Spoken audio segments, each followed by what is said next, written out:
afternoon, everyone. I'm Jennie Montgomery. Thank you for joining me today. We're talking personal finance, breast cancer awareness, and a great new read you'll want to add to your book club's reading lists. First up, a recent study from George Washington University shows Americans are still failing at personal finance, and it could not come at a worse time, with the pandemic causing market volatility, job and income losses, and a level of financial stress most Americans haven't experienced since 2008.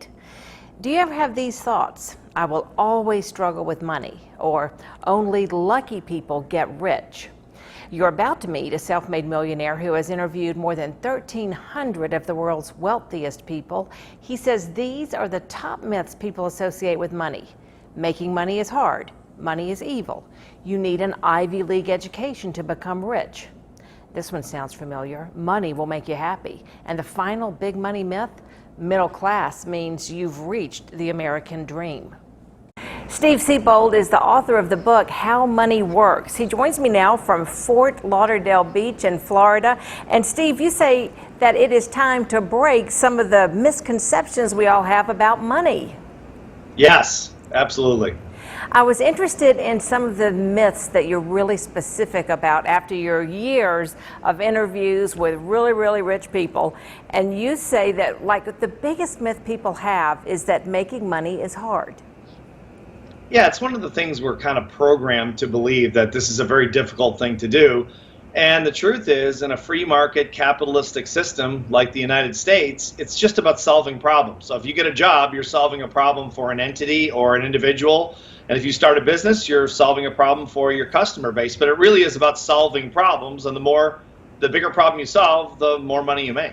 What about people who are stuck in this mindset of, well, you know, my family didn't have any money, my parents didn't have any money, so it's just this cycle that I'm going to be in too. I'm always going to be living paycheck to paycheck.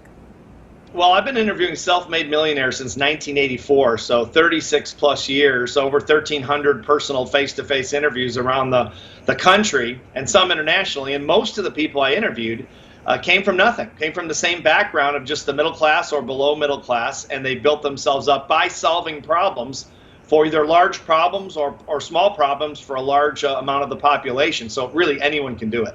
Problem solvers, there you go with that same concept again.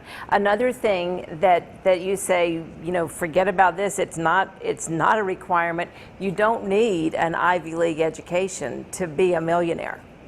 Not at all. A lot of Ivy League graduates don't really go anywhere because they come from rich families and they really don't know how to work their way up. Some people do, of course, but you certainly don't need it. Many of the millionaires I've interviewed were high school dropouts, certainly many college dropouts. That's almost the norm for entrepreneurs. So yeah. It's not formal education. It's more about self-education and getting out in the marketplace and, again, you know, solving people's problems. And another thing that you say is that it's about persistence. You know, if you fail, don't give up. You have to be persistent. Yeah, I think you have to realize it's a becoming wealthy or at least financially independent is really a marathon. It's not a sprint, as they say. You have to have sustained concentration on what you're doing, even in the face of great obstacles and a great amount of people telling you you can't do it. So let's talk about obstacles right now. I have 3 kids that are all in their mid-20s. And they're coming out of college and they're understanding overall the job outlook may not be the best, but I think they're also finding that there are jobs, but they just may not be in the field that they studied. Yeah, that's definitely the case. There's no question about that. I think the first thing you have to do is learn how, as a young person, learn how money works. It's something that we're not taught in school for whatever reason, not even really in college. Just learn the basics of personal finance. And then if you have to get a job that you don't really want to do, take the job, build up your money, start long-term savings, investing programs, that kind of thing.